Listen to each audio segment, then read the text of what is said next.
Hi friends, ಎಲ್ಲರಿಗೂ ನಮಸ್ಕಾರ. ನಾನು ಜಾಸ್ತಿ ಮಾತಾಡೋಕ್ಕಿಂತ ಮುಂಚೆ ಹೆಡ್ಲೈನ್ ಓದ್ಬಿಡಿ. ವಿನ್ನರ್ ಪಟ ಜಸ್ಟ್ ಮಿಸ್, ರನ್ನರ್ ಅಫ್ ಆಗ್ತಾರ ಗಿಲ್ಲಿ, ಕೊನೆ ಹಂತದಲ್ಲಿ ಡಲ್ ಆಗಿದ್ದ ಯಾಕೆ ಗಿಲ್ಲಿ. ಸೊ ಈ ರೀತಿ ಹೆಡ್ಲೈನ್ಸ್ಗಳನ್ನು ಕೊಟ್ಕೊಂಡು ಏನು ಅಪಪ್ರಚಾರ ಮಾಡ್ತಿರೋದು ಯಾರೇ ಆಗದೇ ಇರೋರು ಅನಿಸುತ್ತೆ ಮೋಸ್ಟ್ಲಿ. ಯಾಕಂತಂದರೆ ನಿನ್ನೆನೂ ಕೂಡ ಉದಯವಾಣಿಯಲ್ಲಿ ಈ ರೀತಿ ಹೆಡ್ಲೈನ್ಸ್ ನೋಡಿದ್ದೇವೆ. ಈ ರೀತಿ ಹೆಡ್ಲೈನ್ಸು ಈ ವಿನ್ನಿಂಗ್ ಮೂಮೆಂಟಲ್ಲಿ, ಎಂಡ್ ಮೂಮೆಂಟಲ್ಲಿ ಈ ರೀತಿ ಹೆಡ್ಲೈನ್ಸ್ ಕೊಟ್ಕೊಂಡೆಲ್ಲ ಅಪಪ್ರಚಾರ ಮಾಡಿ ಒಬ್ಬ ಗೆಲ್ಲುವಂಥ ಒಂದು ಕ್ಯಾಂಡಿಡೇಟನ್ನು ಅವ್ರು ಹಿಂದಿಕ್ತಾರಂತಂದರೆ ಏನು ಹೇಳಬೇಕಂತ ಗೊತ್ತಾಗ್ತಿಲ್ಲ. ನೋಡೋಣ ಇವ್ರ ರೀಸನ್ಸ್ ಏನು ಕೊಟ್ಟಿದ್ದಾರೆ ಅಂತ ನಾವು ಕೆಳಗಡೆ ನೋಡ್ಕೊಂಡು ಹೋಗೋಣ. ಬಿಗ್ ಬಾಸ್ ಕನ್ನಡ ಸೀಸನ್ 12 ಅಂತಿಮ ಹಂತ ತಲುಪಿದ್ದು, ಗೆಲ್ಲುವ ಸ್ಪರ್ಧಿ ಎಂಬ ಬಿಂಬಿತವಾಗಿದ್ದ ಗಿಲ್ಲಿಗೆ ವಿನ್ನರ್ ಪಟ್ಟ ಕೈತಪ್ಪುವ ಸಾಧ್ಯತೆ ಇದೆ. ಕೊನೆ ವಾರಗಳಲ್ಲಿ ಗಿಲ್ಲಿಯ ಆಟ ಡಲ್ ಆಗಿದ್ದು, ಹಿಂದಿನ ಸೀಸನ್ಗಳಂತೆ ಈ ಬಾರಿಯೂ ಅನಿರೀಕ್ಷಿತ ಫಲಿತಾಂಶ ಬಂದು ಗಿಲ್ಲಿ ರನ್ನರ್ ಅಫ್ ಆಗಬಹುದು. ಯಾವ ರೀತಿ ಕಂಟೆಂಟು, ಯಾವ ರೀತಿ ಇವ್ರಿಗಿನ್ನೂ ಬೇಕಿತ್ತು, ಎಂಟರ್ಟೈನ್ಮೆಂಟ್ ಬೇಕಿತ್ತೋ ಗೊತ್ತಿಲ್ಲ. ಗಿಲ್ಲಿ ಕಡೆಯಿಂದ ಅವನು ಆದಷ್ಟು ಕೊಡ್ತಿದ್ದಾನೆ, ಆದರೂ ಕೂಡ ಇವರು ಡಲ್ ಆಗಿದ್ದಾನೆ ಕೊನೆ ವಾರದಲ್ಲಿ ಅಂತ ಏನೋ ಸುಳ್ಳು ಸುದ್ದಿ ಹಬ್ಬಿಸ್ಕೊಂಡು ಓಡಾಡ್ತಾ ಇದ್ದಾರೆ. ಆ್ಯಂಡ್ ಇವರು ಉಳಿದ 6 ಸ್ಪರ್ಧಿಗಳಲ್ಲಿ ವಿನ್ನರ್ ಯಾರು?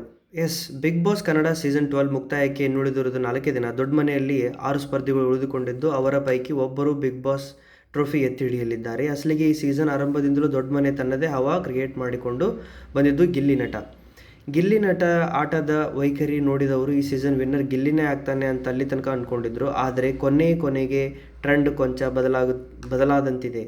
ಟ್ರೆಂಡ್ ಬದಲಾಗಿಲ್ಲ, ಟ್ರೆಂಡ್ ಬದಲು ಮಾಡ್ತಿರೋದು ನೀವು. ಆ್ಯಕ್ಚುಲಿ ಈ ರೀತಿ ಎಲ್ಲ ಹೆಡ್ಲೈನ್ಸ್, ದೊಡ್ಡ ನ್ಯೂಸ್ನವರೆಲ್ಲ ಈ ರೀತಿ ಹೆಡ್ಲೈನ್ಸ್ ಹಾಕ್ಕೊಂಡೆಲ್ಲ ಟ್ರೆಂಡ್ ಬದಲು ಮಾಡ್ತಾ ಇದ್ದಾರೆ. ಬಟ್ ವಿನ್ನರ್ ಆಗೋದು ಮಾತ್ರ ಗಿಲ್ಲಿ.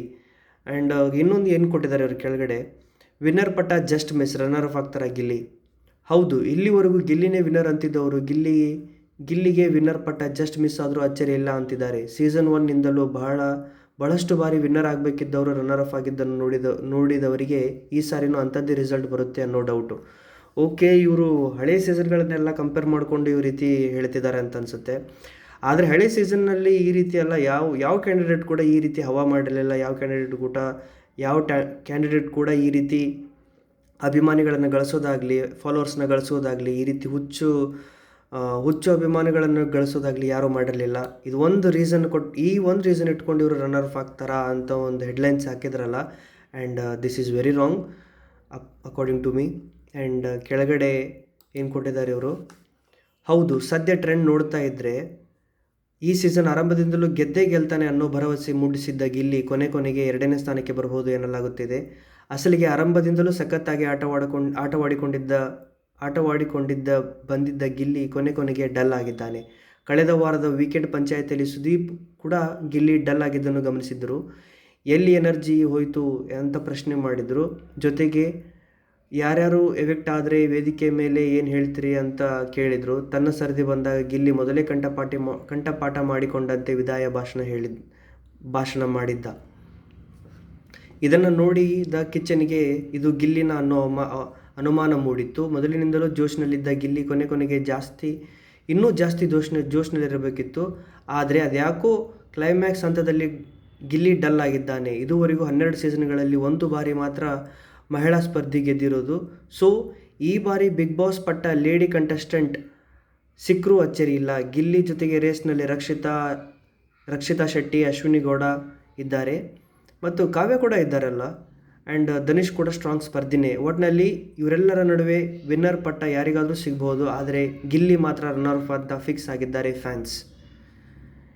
ಏನು ಗುರು ನೀವೆಲ್ಲ ಸುಳ್ಳು ಸುದ್ದಿ ಎಲ್ಲ ಹಂಬಿಸ್ಕೊಂಡು, ಸರಿ ಇಲ್ಲ ಇದು. ಗಿಲ್ಲಿನೇ ಗೆಲ್ಲಬೇಕು, ಗಿಲ್ಲಿನೇ ಗೆಲ್ಲೋದು, ಇವೆಲ್ಲ ಹೆಡ್ಲೈನ್ಸು ಸುಳ್ಳು. ಇವೆಲ್ಲವು ಜಾಸ್ತಿ ನಂಬೇಡಿ. ಹೌದು, ಇದು ಸುವರ್ಣ ನ್ಯೂಸ್ನವರೇ ಕೊಟ್ಟಿರೋದು, ಬಟ್ ತಪ್ಪು. ಆ್ಯಂಡ್ ವಿಡಿಯೋ ಲೈಕ್ ಆಗಿದ್ದರೆ ಲೈಕ್ ಮಾಡಿ. ಆ್ಯಂಡ್ ಅದರ ಪಕ್ಕದಲ್ಲಿರುವಂಥ ಹೈಪ್ ಬಟನ್ ಪ್ರೆಸ್ ಮಾಡಿ. ಗಿಲ್ಲಿ ಫ್ಯಾನ್ಸ್ಗೆ ಮುಟ್ಟೋ ಥರ ಮಾಡಿ. And vote for Gilli win ಆಗಬೇಕು. Thank you.